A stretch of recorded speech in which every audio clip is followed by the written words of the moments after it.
बच्चों, let's read the question. The question says, consider the reaction sequence given below.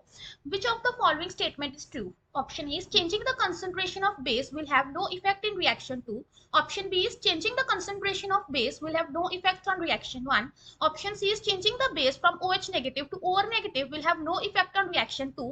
And option 4 says doubling the concentration of base will double the rate of both the reactions. तो इस case में क्या है, हमें दो reactions दे रखी है. Reaction 1 का जो रेट है वो हमें बता रखा है और रिएक्शन 2 का जो रेट है वो भी हमें डिफाइंड है. हमें चार स्टेटमेंट्स दे रखे हैं और हमें बताना है कि इन चारों स्टेटमेंट्स में से कौन सी स्टेटमेंट करेक्ट है. सो इसके लिए हमें देख लेते हैं किस की कंसेप्ट की रिक्वायरमेंट है. सो हमारे पास जो रिएक्शन 1 है उस केस में हमें दे रखा है कि जो रेट है वो किस पे डिपेंड कर रहा है, only on the substrate, only on alkyl halide. So जब भी हमारे पास जो रिएक्शन है वो सिर्फ एल्काइल हैलाइड मतलब सबस्ट्रेट पे डिपेंड करती है, तो कौन सी रिएक्शन होती है, SN1 रिएक्शन होती है. और जो हमारे पास रिएक्शन 2 है उस केस में जो हमें रेट दे रखा है वो क्या दे रखा है,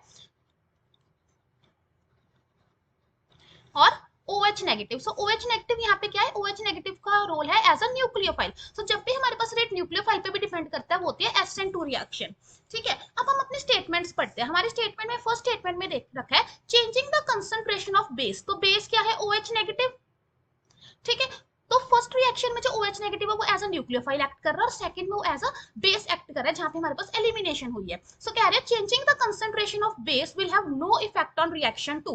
अब रिएक्शन 2 में हमें पता लग रहा है कि जो हमारा रेट है वो किस पे डिपेंड कर रहा है, OH नेगेटिव पे. मींस यहाँ पे हमारे पास ये बेस की ही तो कंसंट्रेशन है, रेट बेस पे डिपेंड कर रहा है. सो हमारे फर्स्ट स्टेटमेंट में कह रहा है कि अगर हम इसकी कंसंट्रेशन चेंज कर देंगे तो इससे रेट पे कोई इफेक्ट नहीं पड़ेगा. ये स्टेटमेंट तो हमारी गलत हो गई क्योंकि OH नेगेटिव की कंसंट्रेशन चेंज करने से रेट चेंज हो रहा है. सेकंड क्या कह रहे हैं, changing the concentration of base will have no effect on reaction 1. हाँ, जो रिएक्शन 1 है उसका रेट सिर्फ किस पे डिपेंड कर रहा है, हमारे एल्काइल हैलाइड पे, क्योंकि K तो कांस्टेंट है. सो इस केस में अगर हम बेस की कंसंट्रेशन चेंज कर भी देंगे तो हमारे रिएक्शन के रेट पे कोई फर्क नहीं पड़ेगा. इसका मतलब जो हमारा ऑप्शन बी है वो क्या है, करेक्ट. ऑप्शन सी क्या कह रहा है, changing the base from OH negative to OR negative will have no effect on reaction 2.